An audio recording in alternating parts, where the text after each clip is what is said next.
7 o'clock according to my timepiece up here. So we will begin tonight's meeting. If everyone could please stand for tonight's prayer and pledge. God our Father, we are all your servants. We trust in your mercy and love.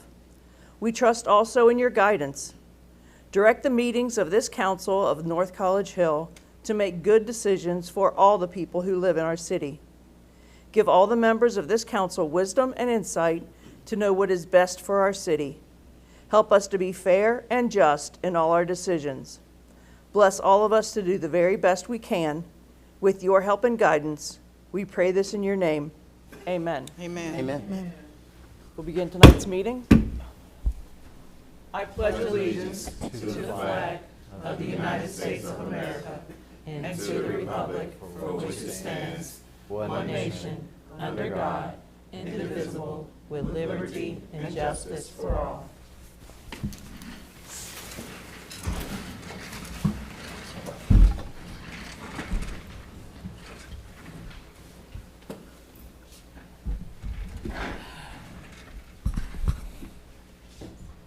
All right. Well, good evening, everyone. This is Monday, June 2nd, 2025. And as you can see, Mr. Graver is not here this evening, so I will be filling in as president of council, or excuse me, president pro tem. Forgive me. Mr. Hedger, could you please call the roll tonight? Yes. Ms. Orb. Here. Ms. Gaston. Here. Ms. Chichester. Here. Ms. Alexander. Here. Mr. Wilson. Present. Mr. Davis. Here. Ms. Underwood. Here.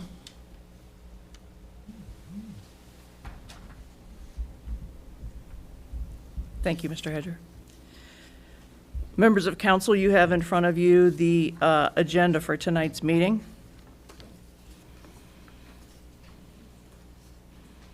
Madam President, Ms. Gaston. I would like to make a motion to accept the agenda as presented. Madam President, Ms. Chichester. I second her motion to accept the agenda. I have a motion on the floor from Ms. Gaston and a second from Ms. Chichester to accept tonight's agenda as presented. Mr. Hedger, could you please call the roll? Ms. Orb. Yes. Ms. Gaston. Yes. Ms. Chichester. Yes. Ms. Alexander. Yes. Mr. Wilson. Yes. Mr. Davis. Yes. Ms. Underwood. Yes. Motion passed 7-0. Thank you. Members of council, you now have the minutes in your packet from the 5/19/2025 meeting. Please review those if you have not already. Madam President, Ms. Gaston. I would like to make a motion to accept the minutes from last meeting as they are presented. Madam President, Ms. Chichester. I make a motion to second her acceptance of the minutes. I have a motion on the floor from Ms. Gaston and a second from Ms. Chichester to accept the minutes from the 5/19/2025 meeting. Mr. Hedger, could you please call the roll? Well, Madam President, Oh, sorry, discussion. Forgive me. there's a typo in Ms. Chichester's name, unless Mr. Chichester was here that evening. It just, underneath the roll call, it just references a Mr. Chichester instead of Ms. Chichester. Madam President, Where's that? Mr. Hedger. I'll make the correction. And grammatical errors, I don't believe need a motion to correct those. I agree. That's all I have. It's way up here. This one. Oh. It was right in the next section. I feel like you and I are always Mr.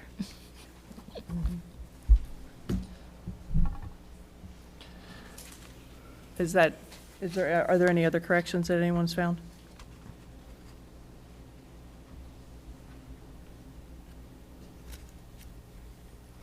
Mr. Hedger, please call the roll. Ms. Orb. Yes. Ms. Gaston. Yes. Ms. Chichester. Yes. Ms. Alexander. Yes. Mr. Wilson. Yes. Mr. Davis. Yes. Ms. Underwood. Yes. Motion passed 7-0.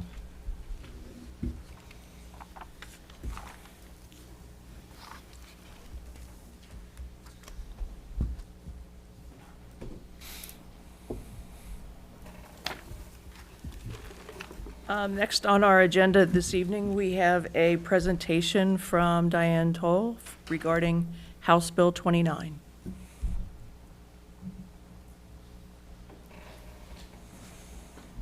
Good evening. First, can I get my name corrected? Yes. Can you spell my name correctly? There's only one N in Diane. Did I say your last name? I didn't hear what you said. I It's said- Toll, like Toll House cookies. That's what I said. Perfect. Okay. Thank you. So I am here just to give you some information about House Bill 29 that was recently passed by the state of Ohio, and kind of how it impacts the city, impacts my position, and some costs that are probably going to be presented at some point before the end of the year. So if anyone is familiar with what happens if you fail to appear in court, the previous process would have been the night of court that you didn't appear, you would get a bench warrant entered and a block would go to the BMV. Those things would not come off until the case had either gotten a disposition and been paid out, or the person got on a payment plan, paid it out. Okay, then those things go away. Well, what this House Bill 29 has done, it actually, first let me just tell you what it started out as. It started out as a child support bill to stop people who are trying to pay child support and take care of their children, but keep getting their licenses suspended, therefore not being able to go out and get a job, and if they get the job, maybe not keeping the job because they've gotten in trouble again for getting caught driving under suspension. So we've had some change with drug offenses. You can't suspend the license anymore if it's a drug offense unless it's done in a car, unless you're caught in the car. So to me, that makes sense. If you're not driving, why would we suspend your license? So what this has done is this is now saying that we can no longer suspend anyone's license for coming to court or getting on a payment plan and leaving a balance.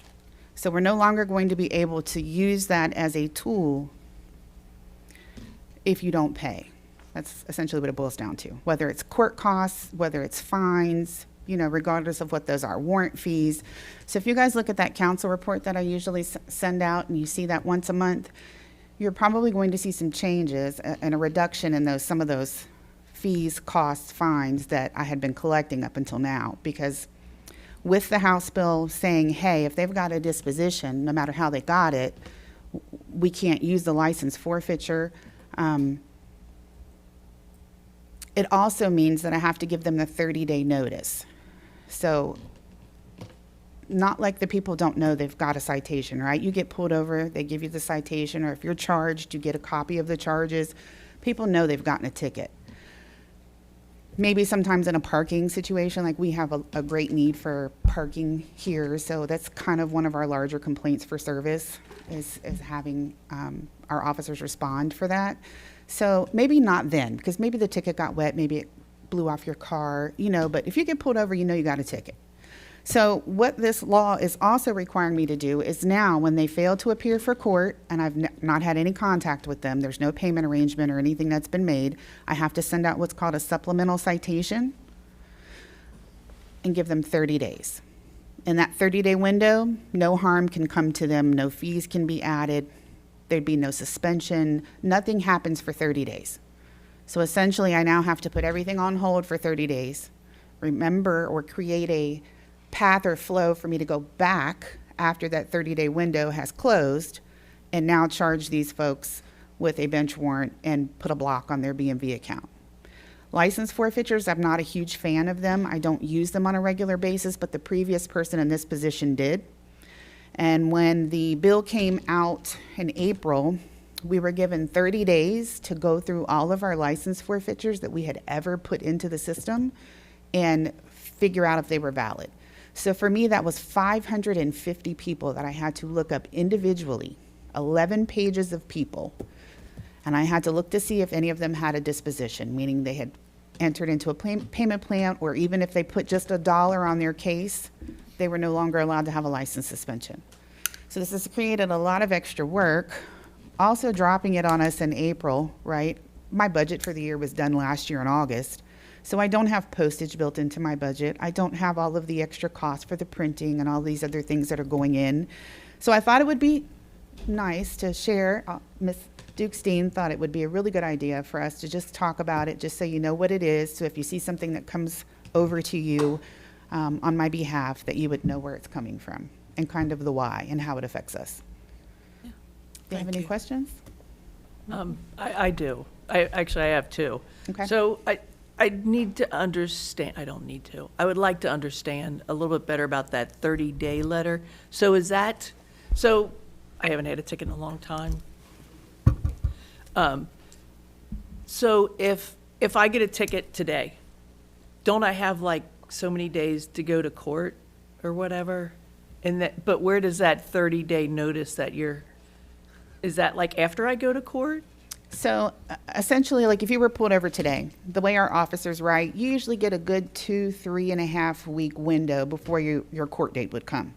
So you get all that time, then you get another 30 days from when the court date was. So you're really getting more than 30 days. But for all intents and purposes on my part, as far as, you know, the court, we would have to give that 30-day window from when they miss court. Wow. Okay. Then my second question is there anything that council can do to help you in this, other than I know you're giving us a forewarning that there's probably going to be additional fees, additional money that's going to be needed into your budget, but is there any other legal way that council can help you? No, unfortunately, this bill actually started in like 2021.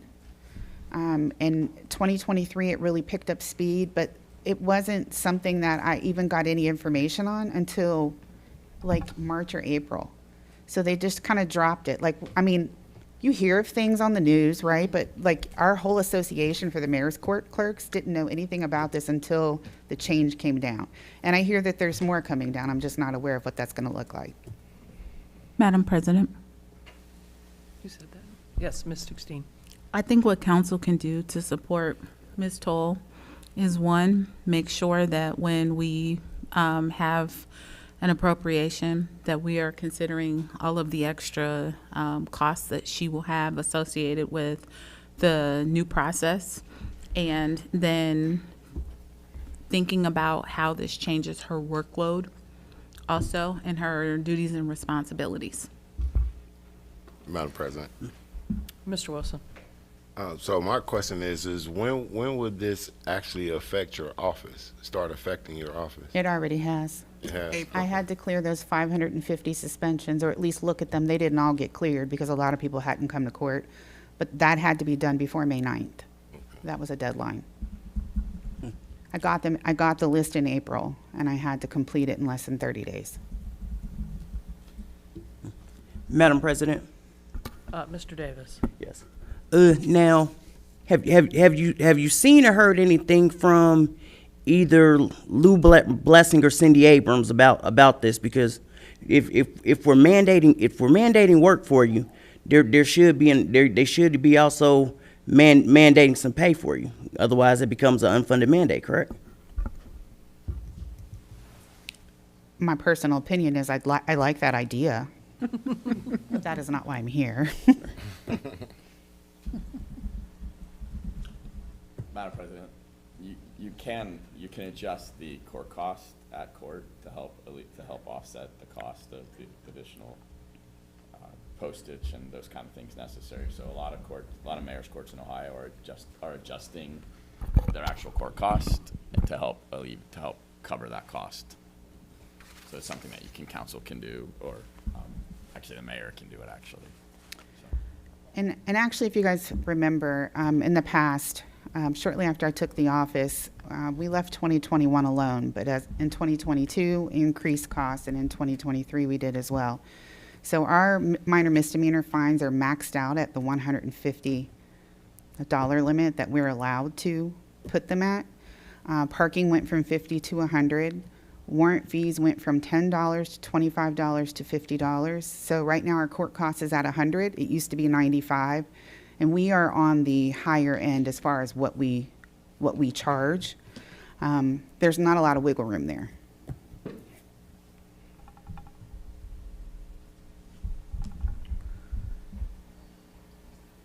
Does anyone else have a question for Ms. Madam Toll? President, Ms. Chichester?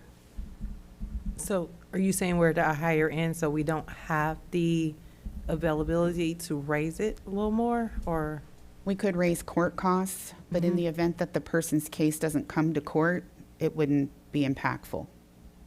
If they get on a payment plan with me or they pay out before court, which is what we would like everyone to do, Right. because it should be cheaper to pay out before court, more expensive if they come to court due to the fact that we have an officer, due to the fact that we are Staff. paying, these contractors, so yes. But again, if they pay out or get on a payment plan, those costs are not, it's not impactful to that person. So like, we wouldn't be able to collect that on a regular basis. And there's really no rhyme or reason to whether a person decides they want to pay or get on a payment plan or even follow through with the payment plan. So we don't have a lot of room for that. Could we go up on court costs? Yes. I typically like to speak with the mayor and get that done. Well, now we have Ms. Dukes-Dean, so I could discuss it with her as well. But I try to put those things into place at the beginning of the year and not change them. It creates a Right. lot of issue. You change something in the middle of the year. Yeah. We have ticket books, and things that go out when they do their stops. And so we would have to change a lot of other materials, which would just generate more cost So before we were actually recouping it. Right, so it couldn't yeah. go into effect until possibly next year without proper notice anyway, right? No, we can change things relatively quickly. However, I just don't think it's going to be cost effective for us to do so. Ms. President? Madam President? I wanted to ask Ms. Dukes-Dean if you guys have already met and discussed this, and if you did you guys have any suggestions for a solution? There Or did you- are a lot of solutions and digging that will be coming to council about in the committee the committee meetings to kind of address more things with mayor's court so that you all have vision and so that we can have more solutions for our city. So that will be amongst a lot. And then if you guys, we're at June, so the templates for budget will be circulating by the end of June, and then we'll be getting the talks for 2026 budget July and August. So we're right here. These are the kind of conversations that we need to be having. Madam Okay. President. Yes, Mr. Wilson. So I got a question. So do you have an alternative to the fees that's owed? Like someone go to court, or get charged with the fees and they owe it, but saying, of course you put them on a payment plan or whatnot, and they still don't pay. Is there an alternative to trying to resolve that, like a work detail program or anything? Unfortunately, as long as I've lived here, I've been a resident for 13 years, that's not been something that we've had. My understanding is we don't have the manpower or even the budget for that. But that's not my wheelhouse. Mr. Wilson, Madam President? Ms. Chichester, you've already spoken twice on the Okay. subject, so if anyone else would like to speak, they can speak first. Okay, Ms. Chichester? I was just going to ask Mr. Wilson, what type of alternatives was he referring to, like community service or? Madam President, Yes, Ms. Dukes-Dean. I'm sorry, before we go into that, we have, I know you're president, but do you mind being mindful that we have other guests? That's something that I think we should address in committee. I'm not trying to be rude. Yeah, I agree. Probably isn't the time to do problem solving other than just unless there was a recommendation. So thank you so much for your input. Thank you. Thank you. Thank Ms. you. Toll. Next on our agenda, we have the NCH Sorta Hub.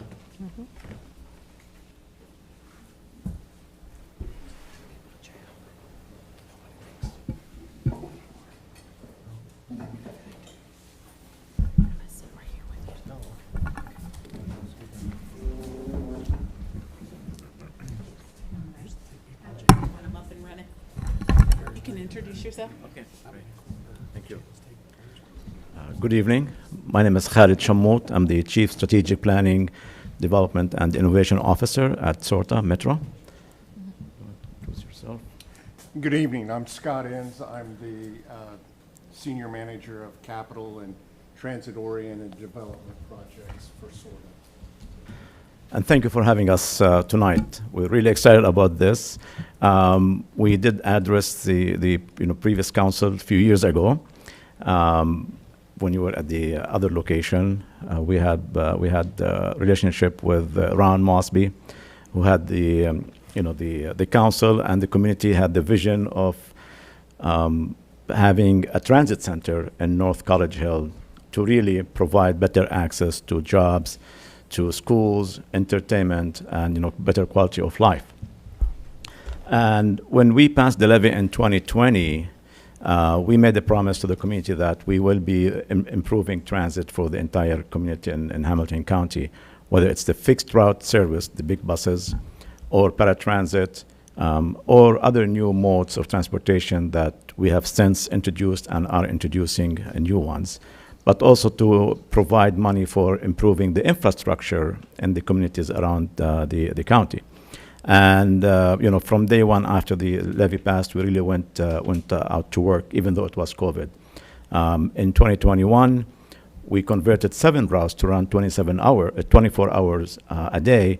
One of them is serving this community, Route 17 along Hamilton. We've recently introduced Route 61 on Galbraith, which connects east and west, our communities, and it's been, very successful.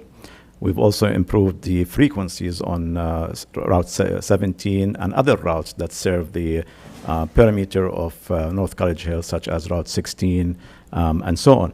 And we're not done yet. We've only implemented about 3 out of 5 phases for fixed route. But we have, North College Hill kind of has a special place in our hearts, so we try to take good care of it. We've also, you have been successful in receiving 2 grants from us for improving infrastructure in North College Hill. One of them was a $1.1 million improvement for Galbraith, and another $500,000 to make improvements along Hamilton Avenue. Those were the first couple years of this program. Also, we are working on implementing BRT, bus rapid transit, and Hamilton is one of those 2 corridors that we're working on, and that's going to provide a much faster service for our customers and our community. And not only that, but a new service that we introduced 2 years ago is Metro Now. It's these small vehicles that you can request through an app, just like an Uber and Lyft service. We started those. We have 6 zones identified. We started 2 a year and a half ago and 2 years ago. In a week, we're going to introduce the 3rd zone in Forest Park. And then next year, we'll introduce, another one, which is going to be the Mount Airy and North College Hill. So you take advantage of that service as well. And as I said, all of this collaboration really started a few years ago when the community saw the need for better transit to serve this community and, have a transit center. So we did work on, a couple concepts back then. There's been a change, in the administration, and then COVID kind of, was also a big hurdle that kind of put things, on the back burner for a couple of years. But we are back at it. We see there's, this community is very vital for us, for our service, and the entire community. And we have been relentlessly working with the owners of the property, and you'll hear more about this from Scott. We've identified the site, just where the Chase Bank is in that parking lot. We've been going through the Federal Transit Administration, or FDA, process of we have to do our environmental assessment first before we can acquire such property if we're using federal money. So we're in that process. But we thought it's time to update you where we are. And Scott will show you some examples of how transit centers may look like, from around the country. Usually, they're really attractive. They add value to the community. And from also talking to Ayos a couple weeks ago, we want to make sure that, and we'll continue these discussions later on, that we'll work out whatever financial arrangements that we have to work out. We're not trying to put any burden on the community. We've already started that process, and we've already have $3.6 million from OKI for this facility, and we're not going to let a minor financial arrangement be in the way. We'll work things out as we move forward. With that, I'm going to turn it over to Scott. So what I'm going to do is just a very high level take you through. I've got about 10 minutes, and I want to keep it moving. What's clear is this is not a pipe dream. We've already hired the consultant to do the environmental, so we're already about $150,000 in. Okay. In addition to that, we've contacted the owner. The owner knows we have an interest. We cannot negotiate, just a process thing. We cannot. Oh, it skipped. This one? Yeah. You want that one? No. Go to the next. Well, it's okay. That's okay. I can do this. I got this. So what I want to make sure you understand, we already have the grant to design the transit center. So that's in place. And when we go out and procure an architect or a consultant team, it's not a trial run. It's for real. And that is the process. At that time is the process. You'll get to know me because I'll be the project manager. And I'll be a cousin once removed, and I'll be bringing that team in, and there'll be a number of times we need to touch with you to get your input into the process.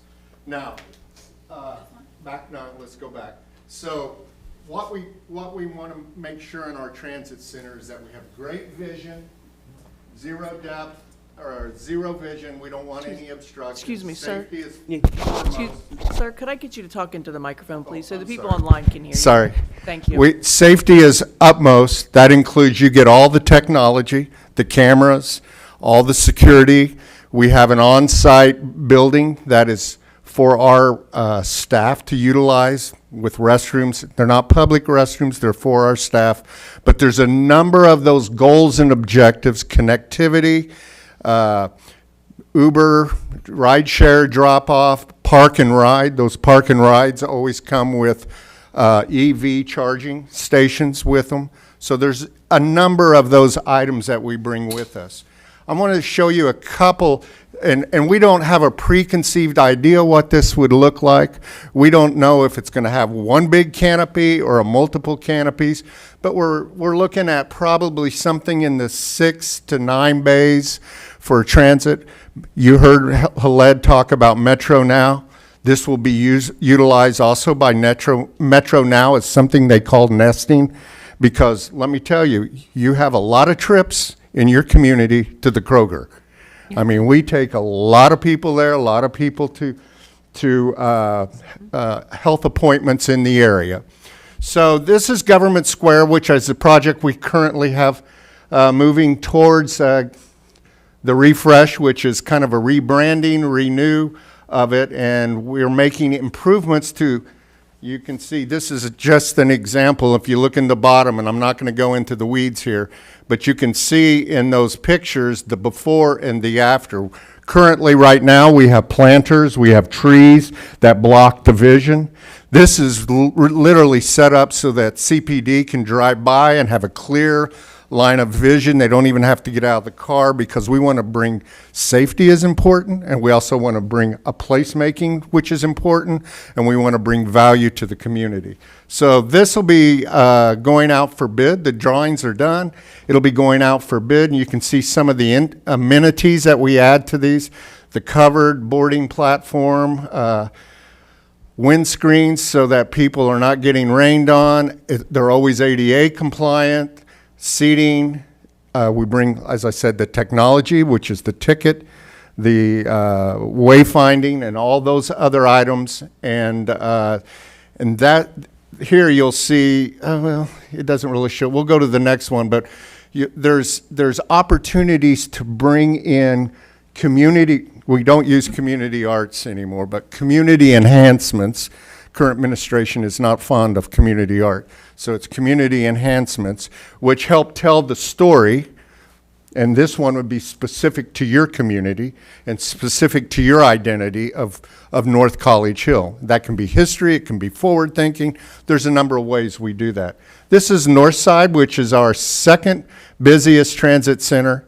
They have about 9 bays, and we just have all kinds of routes. And what we do know that when we bring the transit center to the community, there seems to be an uptick in the number of people that ride the bus and are connecting to other routes. So this is going to be a gathering point for your community. Next.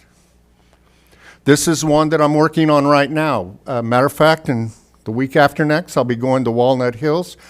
They've finished their NEPA. We've hired a consultant. And next week, we roll out the concepts. The first thing we do before we go to the community is we got to make sure it functions for our buses. They got certain radiuses. We got to get them on. We got to meet all the zoning codes for the setbacks. But at this point, we don't have an image. What I'd like to point out is you can see in the bottom there, the plaza concept. This is where we look for opportunities to bring value to the community. And so this is one where when we did some of the early meetings, we heard them say about community gathering. They have red bike, they have scooters there, so we'll utilize that because what's important is the last mile. But here we're using a plaza where they can gather, and it may be that they bring food trucks on a certain, it might be Final Friday, and you get off the bus and you want some tacos, and you get a bag of tacos and you go home, whatever. That's part of the value. Next. So what I'm going to run through now is a number of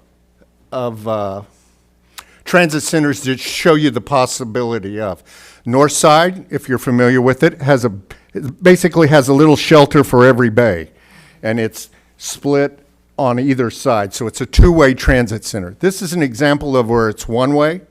The island's in the middle, the building's on the other side, so all the buses come to the center, and it has one shed roof that goes over it all. This is in Columbus, and Haled had a role in this one and bringing it to the community. Next. I think we've got the wrong. That's all right. Let's talk about your property. We've booted up the wrong one. Next. Oops. Hold on. Next. That's all right. So there's, see where the A is, Haled, and you can see in the upper right-hand corner, we're talking about a 1.3 acre site. Now, we mentioned the process. We've contacted the property owner so that if we need to do the environmental, we can get on the property and we have permission to do that. But we cannot talk with them anything about purchasing it. If we did that before the environmental is done and it's reviewed in Chicago, it would mess up the process and we would not be eligible to use federal funds. Yours is a great opportunity for us because you have a couple of things that helps our buses. You have stoplights and you have protected stoplights so people can get out, in, left, and make all the movements that we need. Next. These are pictures of the site. The ones in the red show that site. The lower one is looking north, back at Roses. The other one is looking across towards that's the guardrail. So this is looking from the Chase building across the property. So it's about a 1.3 acre property, and we'll begin to look at, once we procure the architects, how that circulates around, how that will work best, whether it's a series of bays with individual shelters like Northside, or maybe it's something more with a larger one canopy like we're moving towards in Walnut Hills. Next. And so there you are there is the super abbreviated version, what we have for you tonight. And you see the site there. We'll take opportunities to take questions at this time if you have any. And just know that the process is not, the solution or the pie is not already baked. We're getting ready to do that. We've identified opportunity is here. That new crosstown has really brought value, and we're ready to move forward in the process. Madam President, Yes, Ms. Alexander. I know this is very early, but can you give me or give us a timeline, how long approximately? Yes. From start to finish, I know things are contingent on the environmentalists and things of that nature, but approximately how long does Okay, this so process take? great question. Let me walk through what we anticipate the timeline to be. The NEPA, we have our consultant under contract now, so they're moving forward with that. We hope to have that wrapped up by Q1 of the next year, so Q1 of 2026. They might be able to get it to it before the end of this year, at the end of Q4 of 2025. We have to procure the engineering and architectural firm to do the design. That's about a 3 to 4 month process. It's one thing that we advertise, then we bring them in, we interview. Then once it's scored with a broader group than just us, there's 5 people on the panel, and that usually we get them under contract, and usually the design process is about 8 months. So we anticipate construction, and then that would go out for bid. We anticipate construction in the spring, the end of Q1 in 2027. So, and there's a lot of flex in there. We don't anticipate any issues with the environmental. The only issue is that office in Chicago has been cut in half with the recent cuts. And so the number of people that review these over a 5-state area has been reduced from 5 to 1. So we have to get in line. And, but that will not preclude us from moving forward with the design and getting that design ready and getting it out for bid so that when the weather breaks, we can get in and rock and roll and get this thing built. Madam President, Yes, Ms. Gaston. I have a quick question. So do you guys envision this being a 24/7 hub, or what are the hours? Yeah. I mean, these are to bring value. So 24/7. We're still trying to learn how our Metro Now would be incorporated into this from an operational standpoint. But you know more about the routes that we've added, 24/7 routes, many of them since post-COVID, bringing value. And the demand, what I would call the crescent of the first suburbs, the Finney towns, across here into Colerain Township, is increasing on a regular basis. Okay. One more question. So Yes, ma'am. kind of tagged with that. So if it's 24/7, is that going to increase policing? What would that look like? Well, typically we work with local jurisdictions on policing.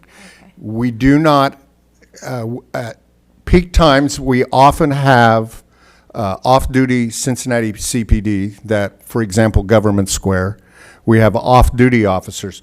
We have our own security team that knows everything about the cameras, how they need to be, the new technology, incorporating it into the city, county, different others technology, but we do not have a police force that we maintain. Yeah, that's a good question. And, we don't anticipate any issues. Good example is our North Side Transit Center, where we have 9 routes that serve that. A couple are, 24-hour service.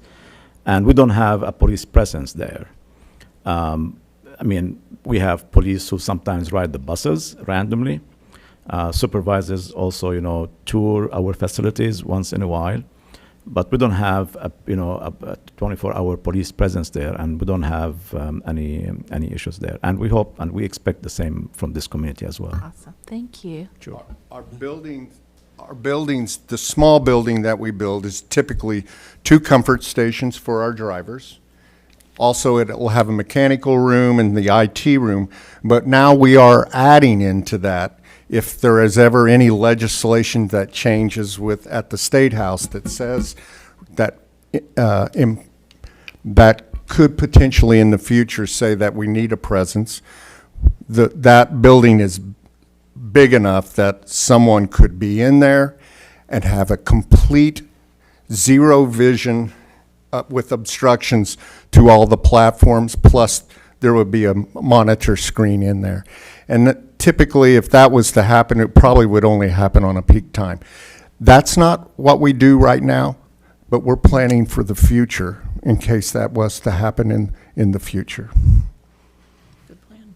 We gotta evolve because we know we are not gonna be, where we're at today is not where we're gonna be operating in 5 to 10 years, because HLED runs a shop of innovators. And I mean, we are looking to get an edge wherever we can. Madam President? Yes, Mr. Davis. Okay. I got a few of these, so if I'm rambling, stop me. So first off, when it comes to Metro Rapid, that's the bus rapid transit service. So is that something that would also come online around 2027, or would that be developed prior to this? Right now, we're expecting we have two corridors, Reading and Hamilton. Right. Because of the things that Scott just mentioned, the FDA, the federal government cuts, and so on. So now we're experiencing a little bit of delays with that one. So the Reading one is expected to go, full operations early 2028. The Hamilton one will fall in about 6 months later. So fall of 2028 is when we expect the Hamilton Metro Rapid to start operating. Okay. And that route operates from the riverfront all the way to Mount Healthy, to the plaza up there. So, and will we need a bus only lane on either Hamilton or Goodman? Great question. The way bus rapid transit bus rapid transit functions, and the middle word rapid is the key, right? We want that to be a speedy service. One of those tools that we use is the bus only lane. Now, neither corridor will have bus only lane along the entire service. It's going to be segments where it makes sense, where there is enough right of way, where parking will not be an issue, and so on. We're estimating, on average, between the two routes, it's going to be about 60 to 68% of the alignment that will have bus only lane. It's not going to be 100%. And where there is a bus only lane, actually the term we're using is BAT, bus and turn lane. So if you have to make a right turn, then you can get on that lane, on the bus lane, and make a right turn. Okay. Yeah. And I believe Scott brought it up, but just to make sure I've got it clear, when would we be able to expect Metro Now for the remainder of the city? Because you currently offer it for, I'd say, the north half of the city, but I'd say south of Galbraith we don't currently offer it. Correct. Yeah, it reaches Clover Nook facility. This year, we are implementing Forest Park in about a week time, 10 days, and then Blue Ash by the end of this year. Sometime next year, I don't have exact date, that's still in the working, but sometime next year, you will have the North College Hill and Mount Airy service in place. The only reason that Metro Now, these 4 zones have been delayed is we're finding difficulty as all transit agencies in hiring drivers. So if anybody wants to work for us and drive a bus, please go to our website. And it's different for driving the Metro Now vans and the Access vans than driving a big bus. So there's a lot more flexibility. Okay. Any other questions you had? Yeah. Mr. Davis? Go ahead. No, go ahead. Finish. Okay. And going forward, I only got 2 left. Going forward, what's the best way to ask questions? Would it be during that customer service at gometro.com, the email address, or the question box on the website? What's the best way if we've got residents or people that want to ask questions about these? Either of these methods are fine. We're also having, for the past almost 8-9 months, tremendous effort in terms of public outreach and public involvement. We're all over the community, so again, that's another venue for asking questions. But yeah, either of these methods should work well. Okay. And also the development and building of this station, we would that would now make everything within a half mile of it, we'd be eligible for a federal transit-oriented development grant, correct? We'd be able to apply for those going forward, right? The transit center. By building the transit center within it's going to bring value. First of all, you're in Scott. I'm sorry. First of all, you're in what we call a transit enhancement corridor. So we have you want to talk a little bit about MTIF? Or we already alluded to that. Yeah, he's asking about. Right. So in order to apply for the federal transit-oriented development grants, you normally the whatever project you're trying to do has to be within a half mile of a transit station. That's right. And with the building of this transit station, pretty much the entirety of the city would. This over here is a sleeping opportunity. And matter of fact, when we met with the owner of the property, we actually said, have you ever thought about putting housing out in front of your big box, and start introducing it to provide other housing options for people? So you're identified this is one of a number of locations on the BRT studies that identified as an opportunity for transit-oriented development. So to answer your question, you're on our radar, and we want to do whatever we can to unlock that. The transit center is the first baby step in moving that forward. And this the last one. I'm sorry, I won't bother you anymore. You're not bothering us. So who would we have to negotiate? Because that's one of those, we'd have to get the school district on the same page. Who would we have to see about getting because they used to be called like the 17 extra or the 61 extra, basically a route where you're able to pick our students up and drop them off from school in the morning and evening. I'm sorry. Yes, this was the old model of transporting students. Right. I know it's changed, but I don't know what it's called anymore. My kids graduated. Yeah, so we don't have these routes anymore. So right now, what CPS uses is, they're using the regular network. We have improved the regular network and basically beefing up the service to these schools so students can get to these schools in an efficient way. As a matter of fact, the current network is more efficient than the extra service that used to be in place. Plus the extra service, you only had one chance to catching your bus. If you miss it, you're staying home or your parents have to drive you. Using the current network, students can take any bus all day long to get to school. Even if they miss the first one, there's another bus in 15 minutes and so on, as well as back from school. So it's been very successful. 13,000 students from CPS get their passes from us. On a daily basis, we're carrying close to 10,000 students. Okay. Madam President, Yes, Ms. Alexander. just one last question. I know you said that there are grants and, there are monies and things out there. Approximately, what's the total cost to this, looking at the city in comparison to what you've done before in cities similar to what ours? What's the total cost? Yeah, good, very, very good question. And to be honest, we don't know. It depends on the design, but usually these go hand in hand. So usually when we do a project, we say, okay, this is our budget. We have 3.6 million from OKI, and we have to match that. So we, as Metro, we're putting in 800,000, close to $1 million. So the total is about, close to $4.5 million for that project. For construction. For construction. Thank you. That's not the property, that's Okay, not the that's for architect's construction. fee, Yep. that's not the environmental. So you're pushing that number up into the 6 range. When you talk about a serious investment, we're bringing a serious investment. So, let's say it's about 4.5 to 5 million for construction, and that's what we go and tell our consultants then who are going to design this facility is this is the budget.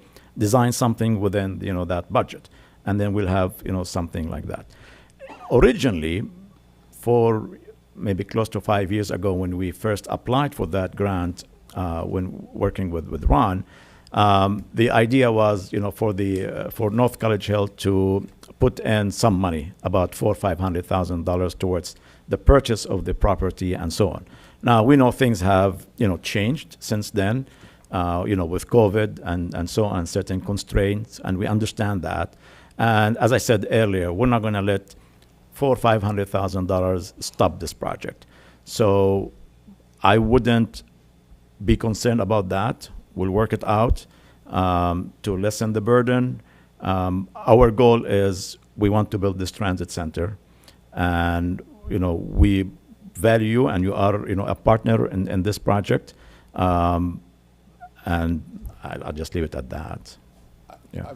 I would just say, for example, if you're working with a planner to come up with a master plan or something, we are not opposed to stepping in and helping bring some insight to the transit portion of those plans.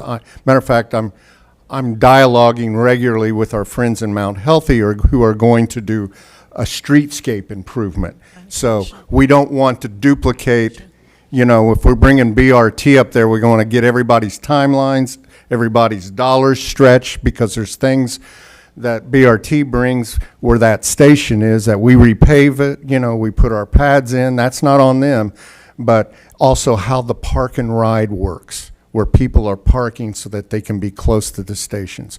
I just share that as we're available to come alongside if you have anyone like that. Like the planning commission or something like that? Whatever, yeah. I mean, I live in Clifton, so I'm not running away. I'm not in a surrounding county. I've been there for 30 years. I've worked in probably all 52 neighborhoods of the city of Cincinnati, both in government, as a consultant to government, and to some of the major institutions. So we're available as a resource.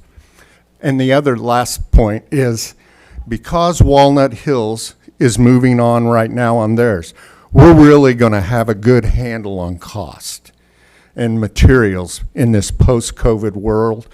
And now with the tariffs on, it's going to bring us some focus on what are those timelines for construction to get those materials. So you have that benefit, that value of experience in the local market coming forward. Thank you. Yeah. I'd like to bring two things of informational to your attention. So council just recently did pass a comprehensive plan. So we do have a new updated comprehensive plan for the city of North College Hill.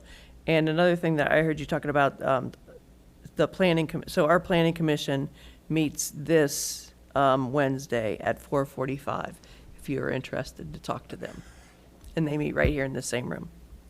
Early on, I met with your consultants. There was one personnel change, and so we intentionally reached out to start building that relationship. Not aware of what they ended up coming up with, but it's probably nothing between us. We've got, I don't know, 60 plus. we're in that. Old now. I know, but it's what we do. So we know how to weave our value into that plan. Both he and I are Thank you. architects and planners. Yeah, you got the double threat, the dual threat with us. Okay, just real quick, just flip through these. I just want you. I think we're Okay, I know we're out of time, but I want them to see the array of opportunities. Next. This is a whole canopy, and you can see how it looks different at night because the lighting is so important, and it can bring an icon to the community. Next. You can do it with transparency, so I think that's our last one. I just want to make sure I got a wide array of what the possibilities are, and nothing's been decided. All right? Thank you so much. That was Thank you. very Thank you. informational. Thank you.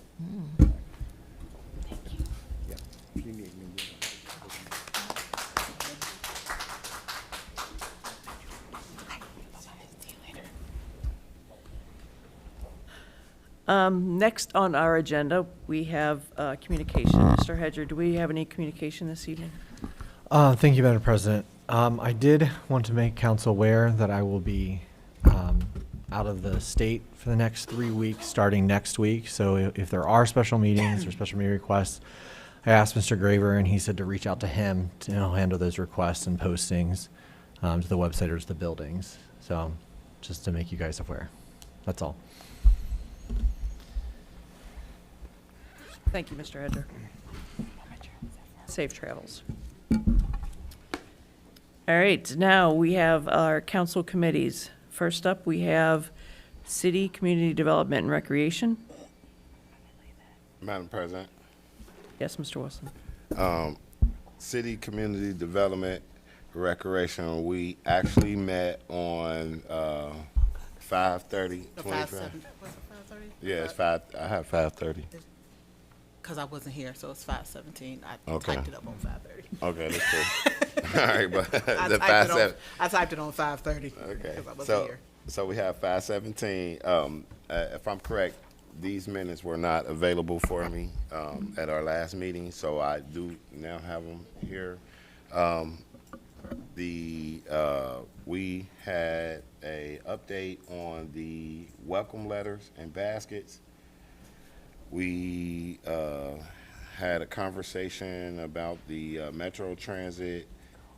I think from Mr. Davis. We had the yard sale, yard sign update discussion from Ms. Gaskins. We had a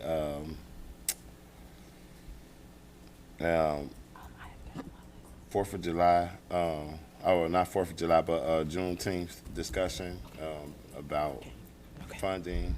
I think that was presented by Ms. Tychester. And then we adjourned at 7:46 p.m. Our next meeting is June 9th at 7:30. All right. Thank you, Mr. Wilson. Budget and Finance? Yes, we have not met since our last meeting, was it May 19th? And our special committee meeting had to be canceled. There was some confusion about some requirements for a committee meeting versus a council meeting. But in lieu of that, we will be extending our next Budget and Finance Committee meeting to meet those other requirements so we could have those questions answered that we needed for that Budget and Finance Committee meeting. Mr. Hedger, I just sent you an email about it. And our next meeting is next week, I just told you. So it be extended. So our time is 7:30. We were planning to extend it till 9. Thank you. Rules and Public Policy? Thank you, Madam President. Our next meeting will be June the 9th at 6 o'clock. And Public Safety? Thank you, Madam President. The next public safety meeting will be June the 9th at 6:30. Thank you.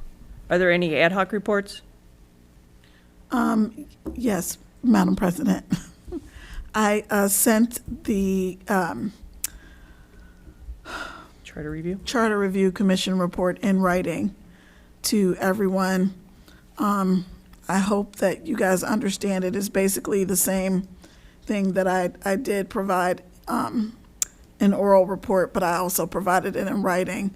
I also included several sections that we discussed, but the vote was general, the consensus was that we weren't going to change those sections. So if anyone has any questions. Thank you, Ms. Underwood. Are there any other ad hoc reports?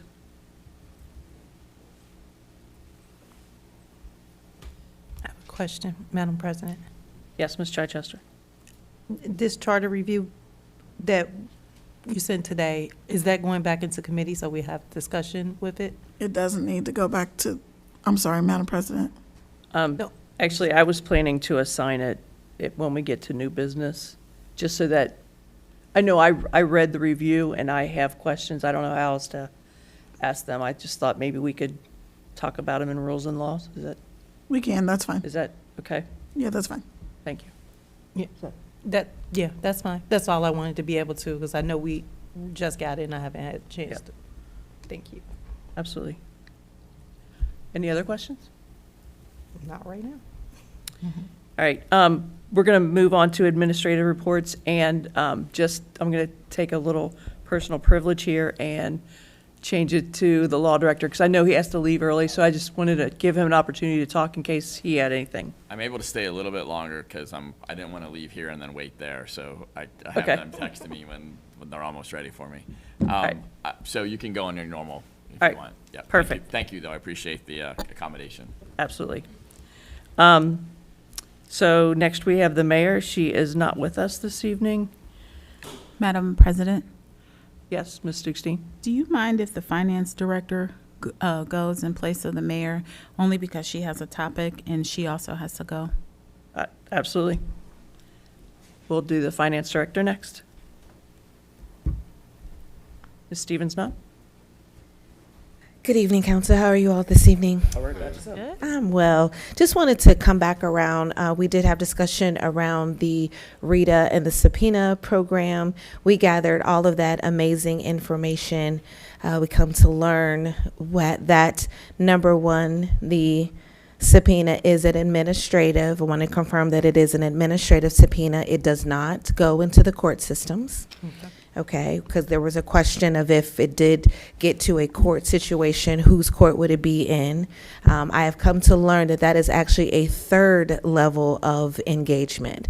And so this program that I hope you all choose to vote yes on and provide legislation for would be that the letter that goes to our constituents, they get a friendly letter right now. Hey, by the way, you're a resident, you have not filed, would you please file? That's the free one. It's really nice. And then this dollar is one that kind of elevates the language of the letter and encourages those non-filers to file. To give clarity, in Rita's definition, a non-filer and a delinquent is anyone who lives in North College Hill by the list that has not filed. So they do not know whether they owe money or not. It's simply you are a resident and you have not filed. The first group of letters that went out was for about 4,800 individuals, which is about 40% of our population in North College Hill. It estimated that there was about $250,000 worth of uncollected taxes, because until they can attribute it to a person, it's technically uncollected. And that initial filing rendered over $62,000 in taxes, so being released back into our city. And so that $1 is, hey, we sent you a nice letter, you didn't listen. Now we have to elevate that letter just a little bit. It gets a little stronger language, and it also allows RETA to access the legal side of their offices, i.e. they have access to the Internal Revenue records, so they can confirm, hey, we know you had income, you filed with the Internal Revenue Service, but again, it's still an administrative subpoena. We're not going to go lock anyone up over it, and we're not taking anyone's property over income taxes. So just want to give some clarity on that, and prayerfully that will be in front of you all at the next council meeting. Thank you so much. Thank you. Any questions? Nope. Thank you. All right. Now, on to the city administrator.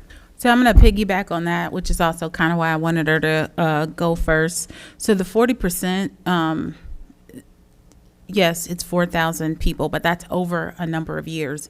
So I want to give you a clear picture of what that number looks like. So some people may not have filed in 2022, whilst others may not have filed in 2020.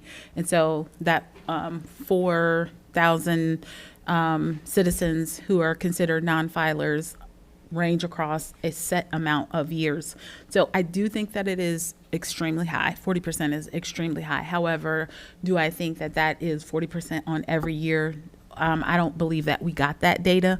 I still am in 100% support of this program. So what that looks like in cost is going to be like $4,000 for us to retrieve 150. Now, like some of those, as Ms. Stevens-Knott and I spoke on, so there could be money collected, like people's jobs have already paid their taxes and they don't owe any additional monies, but because they haven't filed, they cannot attach those monies to that individual. So it may not be additional collection, but what they could do is of that $150,000 that they think that they will be able to collect, to say, hey, we already have that in our coffers and this much of this belongs to this person, and they check the box and they have paid. So that kind of helps identify that number in those terms more. As I was talking with Mr. Dieters, the next step is we're going to formulate and get legislation and send it back through council floor.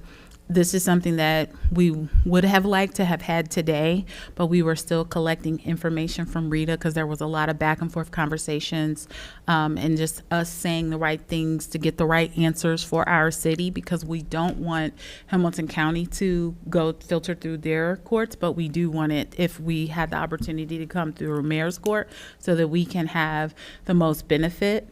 Now that we have the answers to those, we will need to move very quickly on this. So hopefully we'll have it presented in July. They are of the understanding that we do want to proceed, and they are making room for us to go. We will have passed the deadline, but we had to talk with them, and they're willing to wait so that we don't have to schedule an extra meeting just for that one piece of legislation to get the legislation in order for July. So I just wanted to give you that preface and information. And then there was some conversation about the CDBG dollars.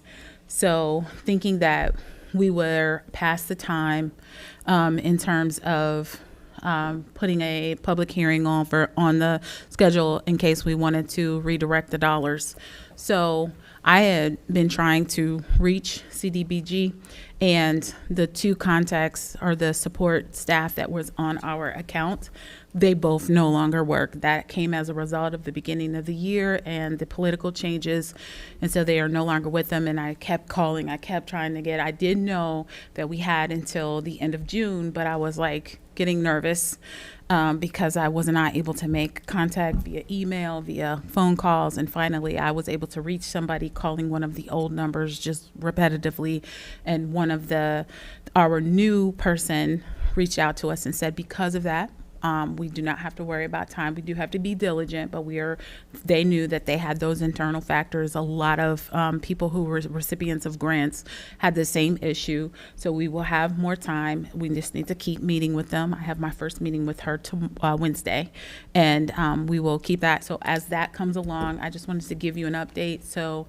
there's not this narrative out there that we've dropped the ball or anything like that. We're still figuring that out.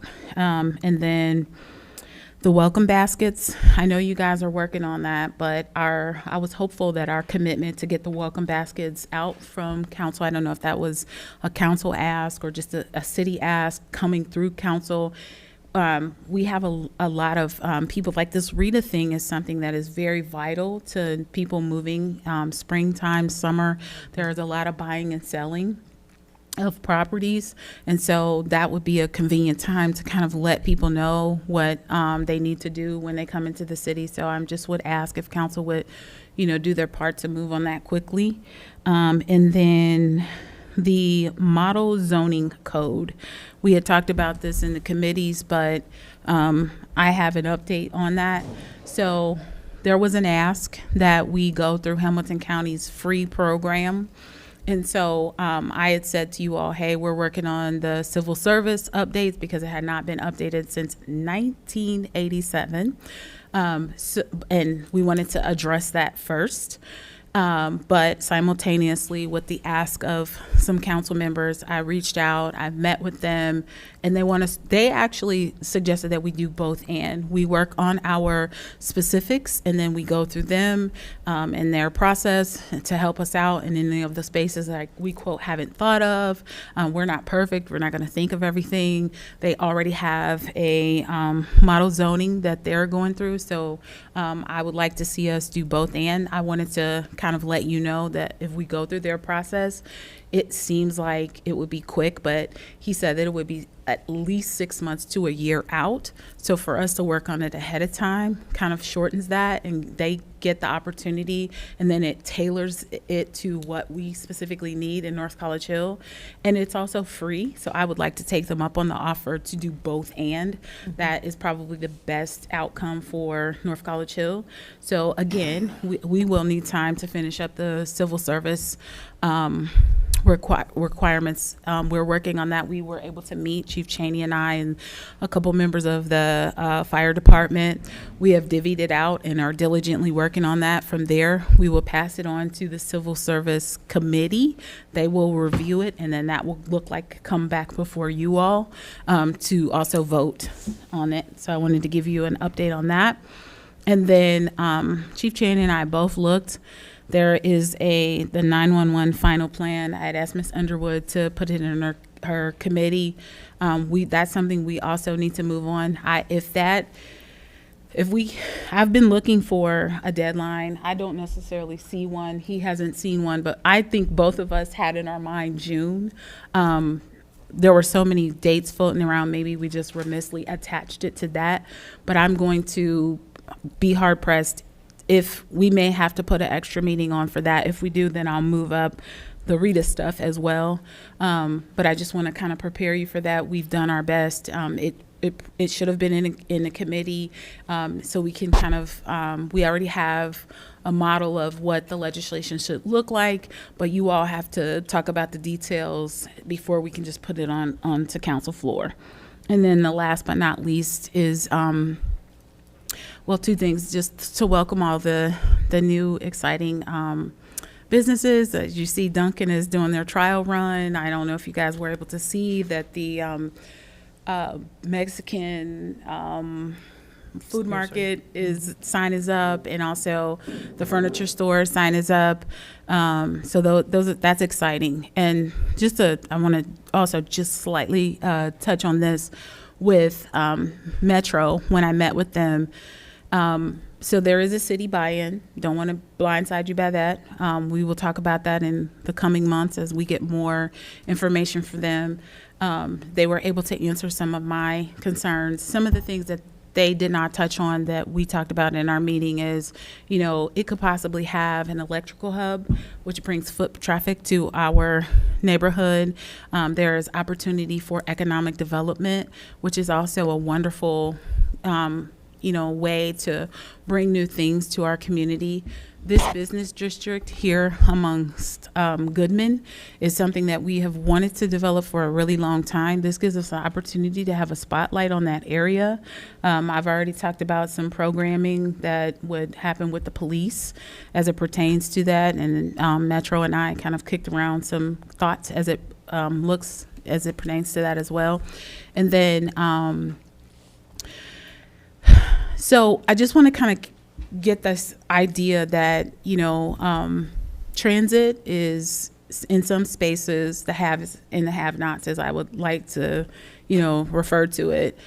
If you look at other public transportation in other model cities outside of Ohio, outside of Cincinnati, I actually have witnessed the one in Clearwater, Florida. That's a vacation destination, and it's beautiful.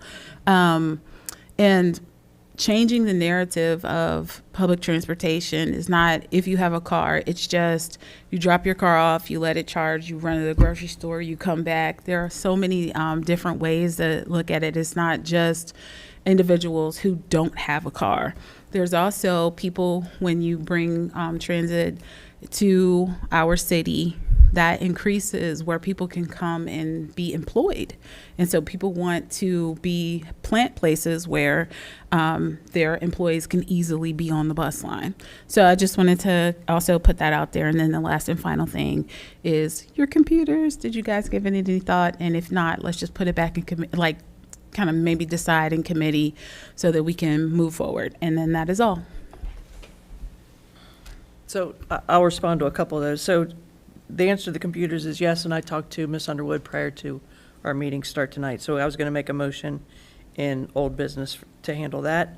But I do have a question about the civil service, because I'm a little confused at how it could not have been updated since 1987 if we changed our, and we added full-time firefighters. Did we not update our civil service to include the full-time firefighters? Nope. It has not been changed since 1987. In fact, February of 1987. So to be honest with you, I take it on as a challenge. We have all talked about what a big accomplishment this is, to go through this and to push this through. We have a lot of things in our city that have to just be brought forward, which is a lot of our work right now. Okay. Are there any other questions for the city administrator? Madam President, Yes, Ms. Alexander. can you refresh what the 911 final plan actually is? It came from Hamilton County, and they have some metrics at which they have to change, like when a person calls into 911 and the responding to that, the details are in the actual legislation. And so they want to make sure that the individual municipalities line up with the Hamilton County process. Okay. You have anything to add, Chief Cheney? It's really just like an MOU. Basically, making sure that we do what we need to do with them and they do what we need from them. Like a contract? Yeah. So, like, we sign one every January with the prosecutor's office. They send out a new one and we just sign it because we have working agreements with the legal stuff. Stuff coming from RCIC that we share with the prosecutor's office. We have to sign an MOU Okay. to make sure we're allowed to do that. So, Okay. And the details will be in that legislation? Yes. Okay. All right. That's all I got. And so, Ms. Underwood, you do have that in your committee then? I do. Awesome, thank you. Are there any other questions for anyone?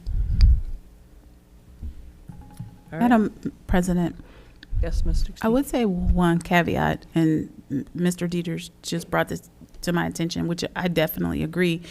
It doesn't actually have to go to the committee, but I feel like every time I introduce a piece of legislation, absent of it going to committee, because regardless of whether you go to committee or not, we actually have to vote on it because it's Hamilton County requires us to align. Like Chief Cheney said, it's kind of like a contract.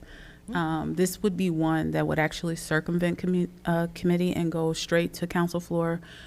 You can do how you all choose. I just wanted to kind of bring that to your attention, to one example of why there are certain pieces of legislation that don't actually need to go to committee, and two, if you would allow it, then we can just put it on July's agenda, but totally up to you.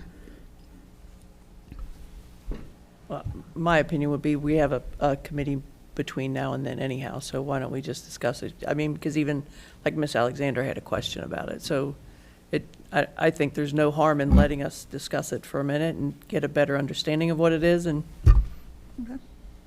no harm, no foul. Okay. Now. Okay. Madam President, let me just piggyback a little bit on what Mr. Steen said. I think that there are typically some times that we get requirements for legislation from the county that they usually give us a really short leash on. Like, in other words, they sent it to us and they wanted it yesterday. So things like the final, that plan, there's sometimes like the SALT issues, other things like that. It might just be helpful at some point from a larger standpoint to think about some of those kind of items, perhaps bypassing committee, just because sometimes they're kind of perfunctory and ministerial anyway. There's like not much we can do to change it. And if, like this 911 plan, if we want to be part of the 911 in Hamilton County, we have to do this. There's no like, we don't like this or don't like that. It's basically if we want to be part of 911, we got to pass the memorandum. So those are just little things I think sometimes that we might want to rethink, because I believe we become a little inefficient sometimes if every one of those things have to go to committee. Yep. Other than that, I don't really have anything other than I know there was some questions about notices for committee, a special committee meeting. Did all those questions get answered, or do we need to discuss that at all? I'm more than willing to I mean, if you lend want to some review answers to for, it. I'm sorry, Madam President. Ms. Chichester? Mr. Dieters, if you want to review for, so all the council's aware, I think Mr. Hedger and I cleared up any inconsistencies with it, so.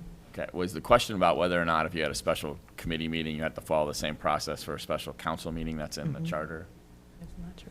Okay, and I don't think you do, unless you have particular rules, because I don't think the charter actually addresses the notice process for the committee. So the only thing you would have to follow would be Ohio's Open Meetings Act, which would only require a 24-hour notice and identification of what the purpose of the special meeting was. So I don't know if council desires to have something different than that for special committee meetings, and you would have to pass some type of legislation to require that. So. Madam President. So I just want to clarify, 24-hour notice to the public and to the people on the committee. Correct. Thank you. Yeah. But Madam as far as President. like posting or any of those kind of things, those other sort of nuances that we have in our charter for special meetings, we wouldn't have to follow that because it's a committee meeting, not a council meeting. But the public still has to be notified. Correct. Right. So that's the notice on the door. Well, it wouldn't have to go on the door. It could be on your website. Thank you. Yeah, it wouldn't have to be on the door. The door part is in our charter, not in the law. That makes sense. Ohio Revised Code for open meetings just requires public notice. It doesn't define what public notice has to look like. So as long as as long as the committee members have been notified, and that there's some method by which the public meeting has been presented or published, you have met the requirements of the law. We have some additional things in our charter that are not in the Ohio Revised Code as it relates to open meetings. Those, based on my review of it, only apply to special council meetings. They don't apply to special committee meetings. Thank you. I think we kind of had followed that process in the past, kind of but I don't know if technically it's not in the Ohio Revised Code. So. Madam President. Yes, Ms. 16. I just want to say on the final 911, we are getting nasty grams from the county because we're one of the ones that haven't followed through. I wasn't able to find the timing at which we needed it, and I also put an email out there for the requirement and what have you, but I was just trying to kind of reiterate those spaces where we want things to go through committee. I don't have any issue with it going through committee since we have a committee before the next council meeting anyways, but just kind of what Mr. Dieters was saying in terms of future pieces of legislation that are just kind of mundane. We don't really even have a say in it. Either we follow what the county wants or we don't, or, we don't get to participate. That is for future legislation, not necessarily for that one. And then to also reiterate the point, so as it pertains to what we do in our charter versus Ohio Revised Code, if our charter does not specifically speak to it as it relates to like meetings or even just there was some conversation about appointments and having a committee versus not having a committee. Our responsibility as a municipality is to default to the Ohio Revised Code. So I actually can send that to you in writing because there have been so many things that we've kind of like teetered on. Is that in our charter? Is it in our council rules? That for a completely different matter, I reached out and they were saying if it's not specific in your charter, then you default to Ohio Revised Code as it pertains to that specific matter. That's all.